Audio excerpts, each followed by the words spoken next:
نہ ساغر اٹھایا، کبھی ہاتھ اس کو لگایا نہ دیکھا۔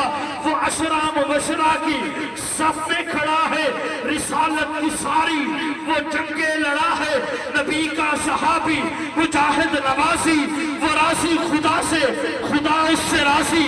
حیا اس کی چوکھٹ کو آ کے چومے، ہوا اس کے دامن کو شرما کے چومے، چھپا کر نظر میں حیا کا سمندر کہ جیسے ہو خوشبو کسی گل کے اندر۔ آخری مصرے ہیں